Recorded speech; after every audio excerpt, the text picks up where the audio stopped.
Hello, folks, and welcome to my channel. My name is Max Paras Dogra. I'm a poet. नमस्कार सभी को। मेरा नाम max पारस डोगरा है और मैं एक लेखक हूँ। आप सभी का मेरे चैनल पे स्वागत है।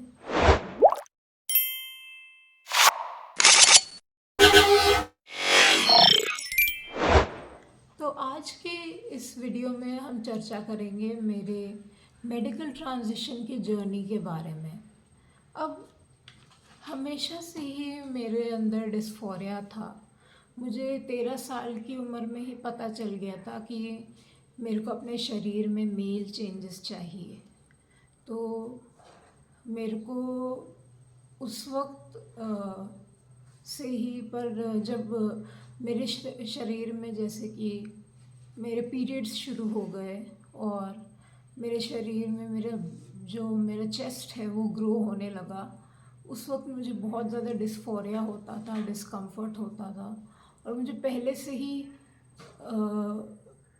मतलब 12 भी नहीं, आई थिंक 10-12 साल की उम्र में ही मेरे को बहुत ज़्यादा डिस्फोरिया होने लग गया था। तो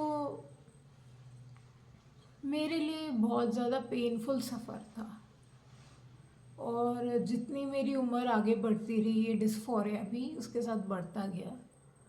पर धीरे धीरे जितना मैं अपने आप को समझने लगा, जितना जितना मैं अपने जेंडर आइडेंटिटी को समझने लगा, वैसे मेरे डिस्फोरिया के साथ मेरे रिलेशन भी थोड़ा चेंज होने लगा। तो इस वीडियो में हम उसी के बारे में चर्चा करेंगे।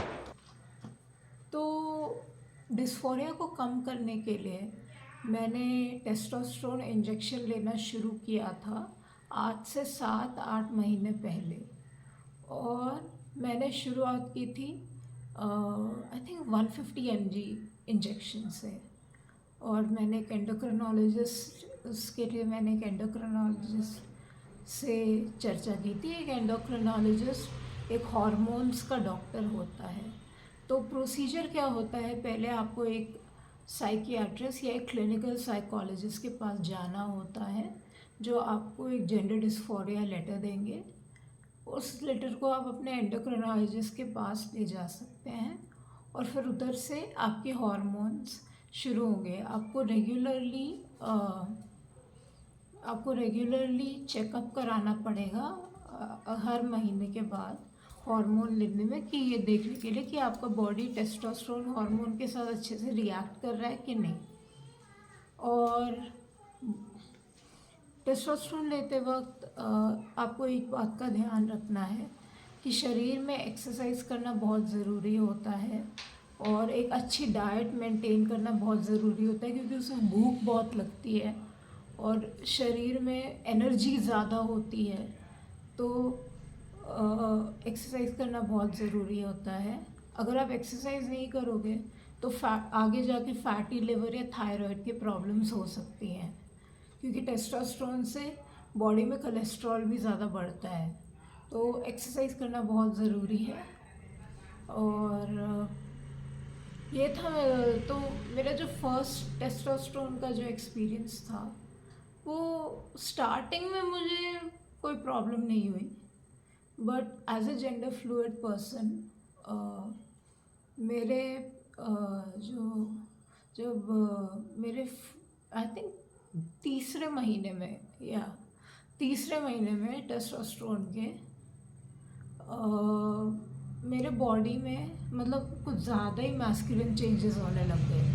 अब as a gender fluid person मुझे मैस्कुलिन और फेमिनिन दोनों चीज़ें चाहिए साथ में, तभी मेरे को यूफोरिया, तभी मेरे को अपने बॉडी में कंफर्ट फील होगा। तो मैंने ट्राई किया, मतलब मेरे लिए ना मेरी बॉडी कुछ ज़्यादा ही मैस्कुलिन हो रही थी और मेरे जो फेस है, आई थिंक फेस का मेरा इशू था। मेरा फेस है ना बहुत ज़्यादा मैस्कुलिन हो गया था, लाइक एक सिस आदमी की तरह। तो वो मेरे को डिस्कम्फर्ट दे रहा था। फिर मैंने अपने एंडोक्रिनोलॉजिस्ट से बात की कि मुझे पसंद नहीं आ रहा है और मुझे लगता है कि मैं जेंडर फ्लूइड हो सकता हूँ, क्योंकि मुझे दोनों चाहिए, दोनों चेंजेस चाहिए अपने शरीर में। और फिर उन्होंने कहा ठीक है, अ, हम आपकी मदद करेंगे, मैं तुम्हारा डोजेज लो कर दूँगी, और अगर तुम चाहो, अगर तुम इंजेक्शन में कंफर्टेबल नहीं हो तो तुम जेल यूज़ कर सकते हो। अब इंजेक्शन और जेल में क्या फ़र्क है? इंजेक्शन में बहुत जल्दी चेंजेस आ जाएंगे और वो बहुत ज़्यादा इंटेंस होंगे, वो चेंजेस वो बहुत ज़्यादा, जैसे कि अगर दाढ़ी आ रही थोड़ी सी नहीं आएगी, बहुत ज़्यादा आ जाएगी। अगर वैसे तो जेनेटिक्स पे डिपेंड करता है कि कौन सा क्या है, बट एक एग्ज़ाम्पल था।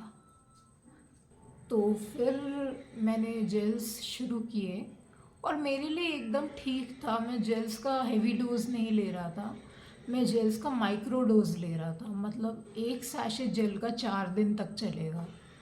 तो और मैं 1/4 ले रहा था। तो उसमें ना धीरे धीरे चेंजेस आ रहे थे और ज़्यादा हेवी भी नहीं थे चेंजेस। तो मेरे लिए एज़ पर मी वो मेरे लिए कंफर्टेबल था। सो ये थी मेरी टेस्टोस्टेरोन की जर्नी। मेरे को बहुत अच्छा लगा, जैसे कि अ, मैंने मेरे को सबसे पहले ये जानना था कि मेरे को कौन से चेंजेस चाहिए और कौन से चेंजेस नहीं चाहिए। तो उसकी मैंने एक लिस्ट बनाई। मेरे को जैसे कि ज़्यादा दाढ़ी मूंछ नहीं चाहिए, थोड़ी सी चाहिए, ज़्यादा नहीं। और जैसे कि मुझे ज़्यादा मैस्कुलिन फेस नहीं चाहिए और थोड़ा सा मैस्कुलिन चाहिए। और जैसे कि अगर मैं बात करूँ बॉटम ग्रोथ के बारे में, तो मुझे बॉटम ग्रोथ चाहिए, वो मेरे को यूफोरिया देता है। तो और जहाँ पे मेरे को मेंस्ट्रुएशन को लेकर, पीरियड्स को लेकर डिस्फोरिया होता है, तो उसके लिए मुझे अलग से इंजेक्शन लेना पड़ता है, क्योंकि ये लो डोज में तो पीरियड स्टॉप नहीं होंगे। जहाँ पे मेरी वॉइस की बात आती है, मुझे अपनी वॉइस जैसी है वैसे पसंद है। मुझे ज़्यादा मैस्कुलिन वॉइस नहीं चाहिए, मेरे को ऐसी वॉइस चाहिए जो बीच में हो, और अभी मेरी वॉइस वैसी ही है, तो मैं उसके साथ खुश हूँ। और उसके हिसाब से मैंने अपना ट्रांजिशन मैनेज किया। अब एक किस्सा मैं आपके साथ शेयर करना चाहूँगा, जिससे मुझे पता चला कि जो मेडिकल सिस्टम है हमारे देश का, वो बहुत बैकवर्ड है और वो सिर्फ ट्रांस मेन और ट्रांस वुमेन को केटर करता है। जब मेरे को एक जीडी लेटर लेना पड़ा, अपने एंडोक्रिनोलॉजिस्ट ने बोला कि अगर आपको HRT लेना है as a non binary person, as a gender fluid person, आपको जीडी लेटर लेना होगा in a different gender identity. So उसके लिए मेरे को, मतलब मेरा revise GD letter, that how am I feeling right now about my gender identity.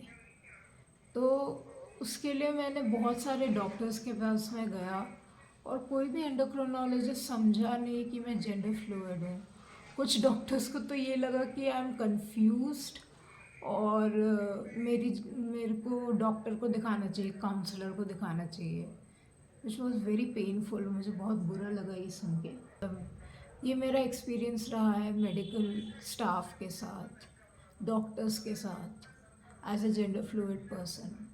तो आप सबसे मैं ये कहना चाहूँगा कि ट्रांसजेंडर होना, जेंडर जो है वो सिर्फ मेल और फीमेल, ट्रांस मैन या ट्रांस वुमन नहीं है, वो एक रेनबो है। वो मैन और वुमन के जेंडर के बहुत ऊपर है। और हम जैसे लोग जो जेंडर फ्लूइड है, नॉन बाइनरी है, जेंडर डाइवर्स जिन्हें कहते हैं, हमारे लिए मेडिकल फील्ड में अभी बहुत बड़ा गैप है। काफ़ी डॉक्टर्स हमारे जेंडर आइडेंटिटी को समझते ही नहीं, हमारे नीड्स क्या है उसे समझते नहीं हैं, और इसमें हमें बहुत ज़्यादा गैप महसूस होता है।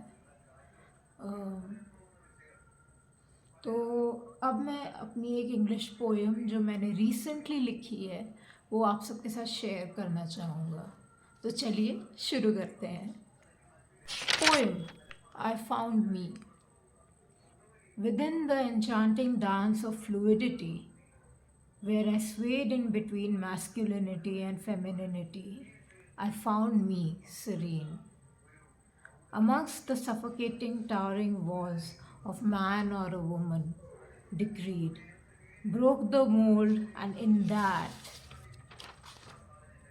freedom, I found me indeed. Stuck in the raging, heart-ripping storm of changes desired or not, I found me in each battle courageously fought. From the fiery fierce of my first shot's flame to the chilly tenderness of my first gel's name, in each touch, each moment, each truth I set free, I found me. From hiding behind the curtains of secrecy's embrace to roaring like a raging phoenix, taking my place. From the bleeding agony of dysphoria's chain to the soothing bandage of euphoria's reign. May it be the storms or the agony's plea, amongst them all I found me. तो ये कविता है, इसमें मैं बता रहा हूँ कि मैंने इतना कुछ झेला है, अपने जेंडर आइडेंटिटी को कैसे पहचाना है, और ट्रांजिशन भी मेरे लिए आसान नहीं था। कभी कभी बीच में डिस्फोरिया हो जाता था कि मैंने टेस्टोस्टेरोन नहीं लिया है, तो उस वक्त मुझे बहुत डिस्फोरिया होता था। इवन दो मेरा डोज बहुत कम है, अगर मैं टेस्टोस्टेरोन ना लूँ मेरे को डिस्फोरिया होने लग जाता था।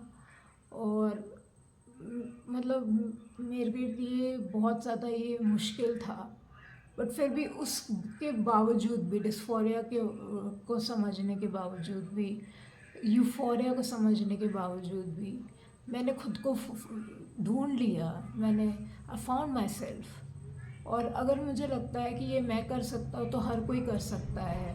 हमारी कम्युनिटी इतनी डाइवर्स है, लोग जो कहते हैं, सोसाइटी जो कहती है, वो मैटर नहीं करता। आप जो हो वो आपका ट्रूथ है और वो कोई नहीं बदल सकता है। So I hope you love this poetry, और आपको और कविता और कहानियों में इंटरेस्ट है तो do subscribe to my channel and don't forget to press the bell icon for more notifications, और do like and comment। ये मेरे लिए बहुत ज़्यादा मुझे मोटिवेट करेगा और वीडियोस बनाने में। मैं हर हफ्ते एक नई वीडियो डालता हूँ, तो अगर आपको और आप कमेंट्स में बता सकते हैं कि आपको और कैसे टाइप की वीडियोस चाहिए और पोइट्री चाहिए, और हम वो उस बनाएंगे। So thank you so much. Don't forget to like and subscribe, and have a lovely day, and pride is every day.